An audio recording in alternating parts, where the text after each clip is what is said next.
श्री ब्रजवल्लभ लाल की जय। एक सखी के भाव जो लीलावली है वह भगवान की नित्य निकुंज लीला में सहभागिता करती रहे, तो वाके भावन की हम चर्चा कर रहे हैं। आज बतरस की लोलुपता, यह वाको भाव है, वाकी हम चर्चा करेंगे।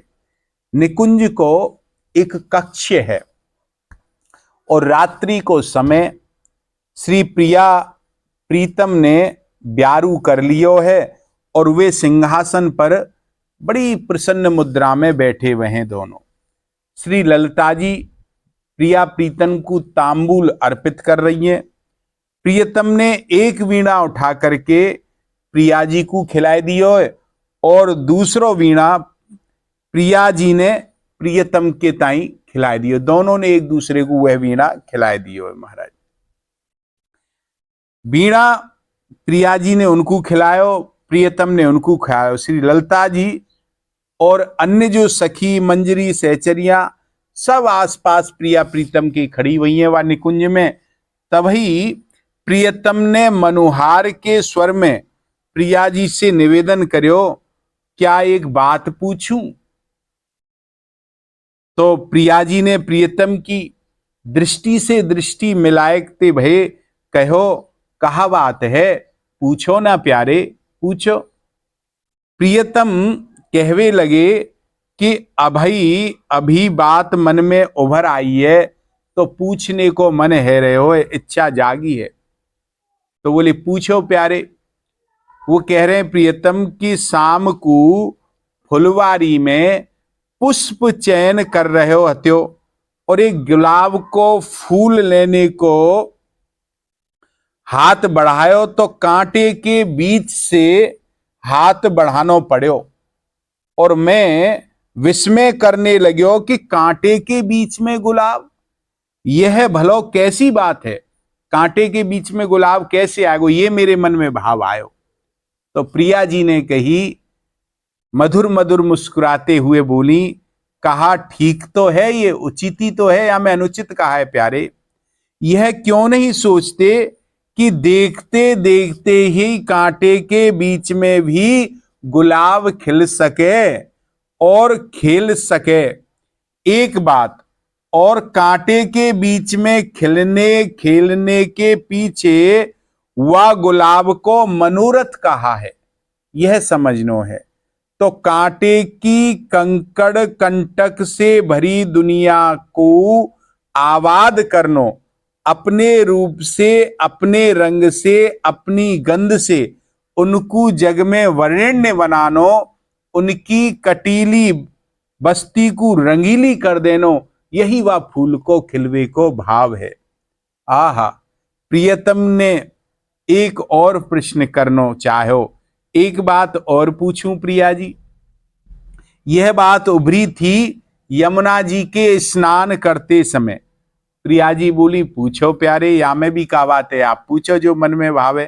प्रियतम ने कही, हे प्रिया जी, सरता के जल को मंथर प्रवाह निरंतर बहतो ही रहे, कबहू भी प्रवाह में विराम नहीं आवे, रुके नहीं है, ऐसो क्यों होए, वह क्यों बहतो रहे, यह मोकू बताओ। मेरे मन में यह जिज्ञासा यमुना जी को देख करके जागी थी। यह प्रश्न जब कर रहे प्रियतम तो प्रिया जी को वह एक टक देख रहे थे या प्रश्न करते वही। तो प्रिया जी ने कहो कि खारे सागर को मीठो बनाने के लिए यह प्रवाह है। तो प्रियतम ने अनुरोध किया कि अपनी बात को थोड़ो विस्तार से बतलाओ किशोरी जी, याते यह अधिक स्पष्ट है जाए। बात तो आपने बता दी लेकिन पूर्ण स्पष्ट नहीं है, विस्तार से आप मुकुया को समझाओ। तो प्रिया जी ने कही प्रियतम से, हे प्यारे, अनेक सरतान को जल समा जाए भगवती गंगा के विस्तृत एवं विशाल प्रवाह में, फिर वह प्रवाह समा जाए सागर के अथाह जल में और समय समा जाए, वाके खारेपन को मधुरता में बदल देवे के ताई। तो प्रियतम ने पूछी, परंतु कहा वह बदल पावे वाके समुद्र के खारेपन को? एक दो दिन अथवा एक दो वर्ष की तो बात ही कहा, युग युग बीत चले पर सागर को खारोपन तो खारो ही बनो वह तो नहीं बदल्यो।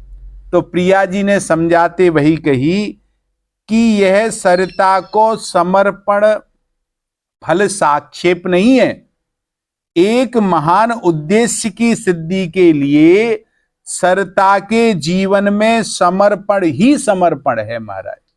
फल की आशा सरिता का प्रेरणा बिंदु नहीं है, वह फल की आशा नहीं करे, वाको प्रेरणा स्रोत है जीवन को एक महान उद्देश्य।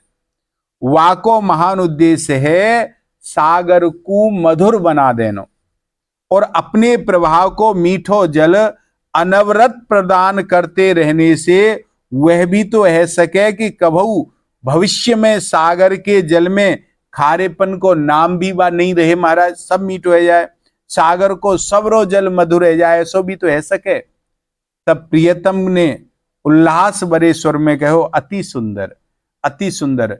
अच्छा एक बात और बताओ हे प्रियाजू, आकाश में इतने तारे क्यों हैं? ये जो आकाश मंडल है या में अनेकों तारे खिलते रहे, क्यों हैं ये?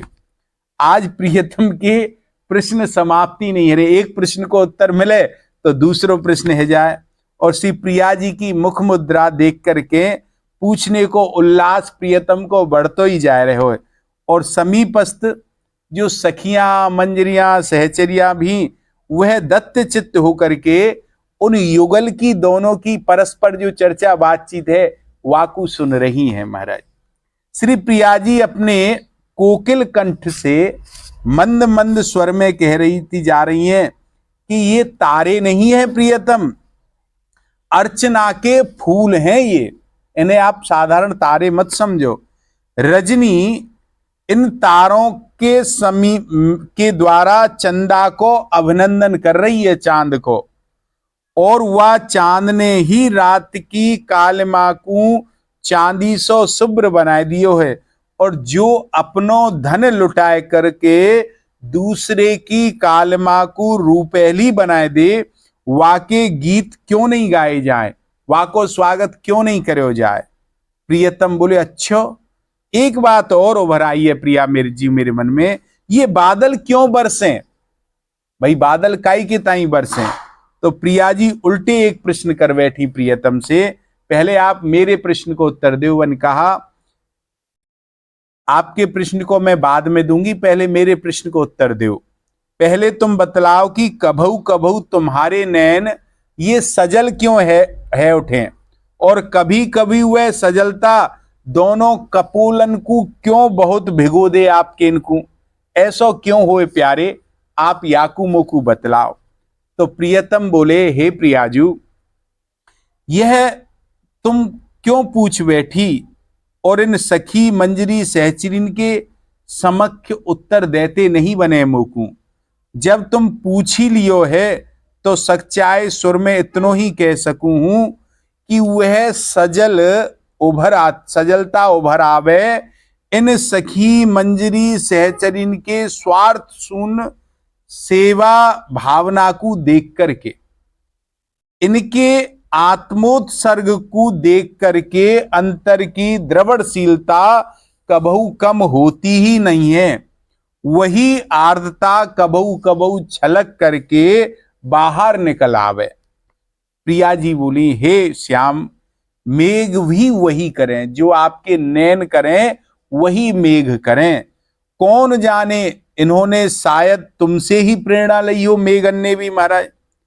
कांटों के प्रति फूलों के, सागर के प्रति सरता के और रात्रि के प्रति चंदा के आत्मोत्सर्ग को देख देख करके यह मेघ सदा बरसते ही रहें और गरज गरज कर गीत गाते रहें प्यारे। तो प्रियतम तो अभी और कछु पूछनो चाह रहे हते, परंतु श्री ललिता जी बहन के संकेत पर विराम देनो पड़ो। काऊ अन्य लीला को समय हो गयो हो, तो मैं या बातचीत को सुनकर के आश्चर्य कर रही हती। जो उत्तर प्रिया जी ने दियो का वह सब प्रियतम को ज्ञात नहीं है? तो अरे प्रियतम को तो सब ज्ञात है, या अवश्य हत्यो, फिर वह प्रश्न क्यों कर रहे थे? तो मैं अपनी जिज्ञासा को संवरण नहीं कर पाई। मैं श्री सुदेवी जी से समीप में गई और उनसे मैं पूछ बैठी और उन्होंने बड़े प्यार से कहो तू सचमुच बड़ी भोली है। सुदेवी जी ने कही, मैंने पूछी का मेरी जिज्ञासा गलत है? सुदेवी जी बोली, तेरी जिज्ञासा गलत नहीं है, पर या प्रश्नोत्तरी के कारण पर तनिक सोच के प्रियतम तो प्रिया जी से बात करनो चाह रहे थे और प्रियतम जी की वाणी को सुनने के लिए उनको, प्रिया जी की वाणी को सुनने के लिए उनको मन सदा ललकतो ही रहे। प्रियतम सब जाने, परंतु बतरस की लोलुपता ने ही इनको मूड बनाए दियो है। मेरे अधरन से शब्द फूट पड़े, हाय यह रहस्य वाहरी है बतरस की लोलुपता। और मैं मन ही मन कह रही कि आ बतरस की लोलुपता पर बलिहारी बलिहारी जय हो जय हो। बोलो श्री ब्रजवल्लभ लाल की।